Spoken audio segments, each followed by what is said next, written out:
खूप सुंदर विचार आहे जो माझ्या मनात सकाळी डोकावला and really wanted to share it with you all. मला असं नेहमी वाटतं की आपल्यात ना एक नकारात्मक आणि एक सकारात्मक पर्सनॅलिटी असते. नेगेटिव्ह आणि पॉझिटिव्ह पर्सनॅलिटी वी कॅरी. असं बऱ्याच जणांचं होतं की काहीतरी चांगली गोष्ट करायला घेतली की एखादा नकारात्मक विचार येतो, नाहीच झालं तर, हे एवढं छान आहे, अजून काही पुढे वाईट आलं तर वगैरे, किंवा त्याच्याहीपेक्षा वाईट एखाद्याबद्दल अतिशय वाईट विचार, एखाद्याचा राग आला की. सो चांगलेही विचार येतात आपल्या मनात तितकेच. सो आपण दोन्ही पर्सनॅलिटीज कॅरी करतो किंवा मनाच्या दोन्ही बाजू असू शकतील.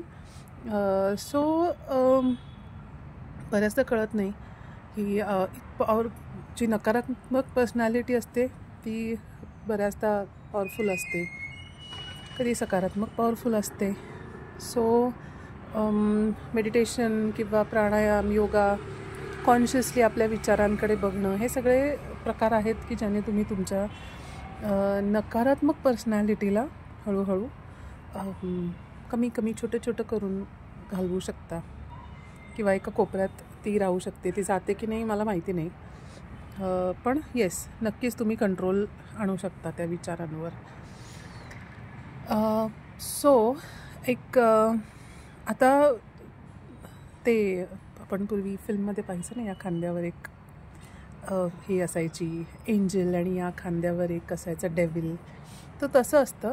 आणि हा बऱ्याच जणांचा स्वभाव आहे की एखादी गोष्ट झाली की आपण त्यातून ना नकारात्मक गोष्टी किंवा कसं चुकीचं आहे, आपण नावं कशी ठेवता येतील हे बघतो. मुद्दाम नाही होत, पण होतं की आपण एखाद्या फंक्शनला गेलो की अरे हे असं झालं, हे असं झालं असतं तर किती बरं झालं असतं, किती चुकीचं आहे, ह्याला काय अर्थ आहे का, किंवा अमुक एक व्यक्ती माझ्याशी अशी वागली, तमुक एक व्यक्ती अशी वागली, किंवा अनेक गोष्टी. तुम्हाला तुमचं माहिती आहे की आपण प्रत्येक गोष्टीतून काही ना काहीतरी चुका काढतो आणि ह्युमन टेंडन्सी आहे असं म्हणता येईल, किंवा सध्याची टेंडन्सी आहे की आपल्याला थोडासा जरी डिस्कम्फर्ट झाला तर आपलं फोकस त्या डिस्कम्फर्टकडे जास्त असतं. सो मला असं लक्षात आलं की आपला जो डेव्हिल आहे आपल्या आतला, किंवा जो राक्षस किंवा जी नकारात्मक पर्सनॅलिटी आपल्या आतली आणि सकारात्मक, दोघांनाही फीड लागत असतात, दोघांनाही काही ना काहीतरी खायला लागतं. आणि बऱ्याचदा आहे ना नकारात्मकता खूप पॉवरफुल असते. हे होणारच नाही, मला मिळणारच नाही, शक्यच नाही, हे होऊच शकत नाही, हे असंच राहणार आहे, त्रास हे व्हायचेच वगैरे, हे अशा प्रकारचे जे विचार आहेत ना, हे तुमच्या मनातली नकारात्मक जो डेव्हिल असतो ना तो तुम्हाला देतो. आणि फार इतकं त्याचं आपण तो विश्वास ठेवलेला असतो की चांगल्या गोष्टींसाठी आपण ओपनच नसतो. आणि ह्याच्याचमुळे जेव्हा एखादा अनुभव येतो तो डेव्हिल इतका पॉवरफुल असतो की त्यातले तो सगळे नकारात्मक, की मला इथे त्रास झाला, अमुक एक असाच वागला, त्याने काही 4 चांगल्या गोष्टी केल्या असतील पण त्या आपल्या लक्षात येत नाहीत. किंवा आपल्या जो दुसऱ्या बाजूचा पांढऱ्या कपड्यातला एंजल असतो ना, तो खूप प्रयत्न कदाचित करत असेल पण तो आवाजच आपल्याला ऐकू येत नाही.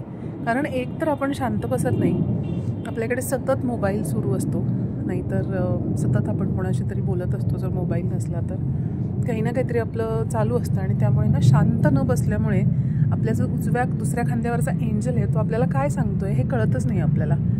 आणि मग जो डेव्हिल आहे, जो काळ्या कपड्यातला जो असतो, तो प्रत्येक अनुभवातून हे किती चुकीचं आहे आणि हे किती त्रासदायक आहे हे तो सारखं आपल्याला सांगतो. कारण त्याला ते फीड्स हवेत. त्याला जर तुमच्यात जगायचं असेल तर तुमच्या आजूबाजूला किती नकारात्मकता आहे हे त्याला नक्कीच बघावं लागेल. आणि तो जेवढा ते बघेल तेवढाच तो तुमच्या आत जगणार आहे, वाढणार आहे. सो ह्या डेव्हिल, आणि तो जेवढा जगेल तेवढा तुमच्या आयुष्यात तुम्हाला अनुभवसुद्धा नकारात्मक घेऊन येणार आहे, लक्षात ठेवा. सो सकारात्मकता आणि नकारात्मकता आपल्या आतच आहे.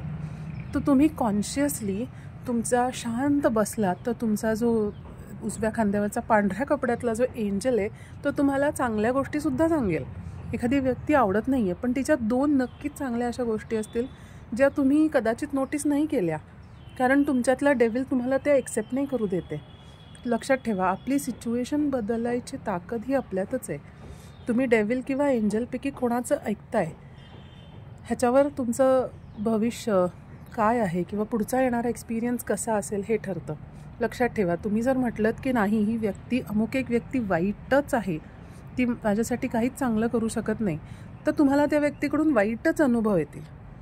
पण हे माझ्या क्लायंट्सचे एक्सपिरियन्स आहेत की तुम्ही जर कॉन्शियसली त्या व्यक्तीतले चांगले गुण ओळखायला शिकलात तर हळूहळू चांगले एक्सपिरियन्स पण वाढतील, पण खूप सकारात्मकतेने बघायला हवं. बरं, हे आपल्याला जमणार आहे का? नाही जमत, खरंच नाही जमत. मलासुद्धा कोणाच्या तरी हाताची, कोणाच्या तरी गायडन्सची गरज लागली, तेव्हा हे मी करू शकले किंवा हा विचार मला यायला लागले. आणि ह्याच्यासाठी कुठेतरी तुम्हाला गाईड, कोच लागतो आणि ते काम मी करते. सो तुम्हाला असं वाटतंय की काहीच नीट होत नाही आहे, तर एक लक्षात ठेवा, काहीच नीट होत नाही आहे त्याला कारणच तुम्ही आहात.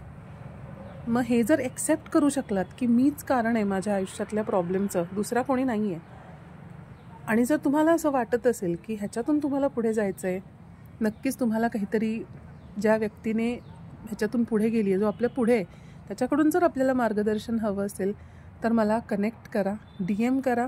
मी तुम्हाला मदतीला तयार आहे. रादर हेच माझं काम आहे. एक फ्री क्लॅरिटी कॉल माझ्याबरोबर घ्या आणि मग बघा तुम्ही कुठे आहात आता, आपण कुठे जाऊ शकतो, कसं पोचू शकतो, हे सगळं तुम्हाला त्या कॉलमधून कळेल. मला नक्की कनेक्ट करा. थँक्यू. बाय.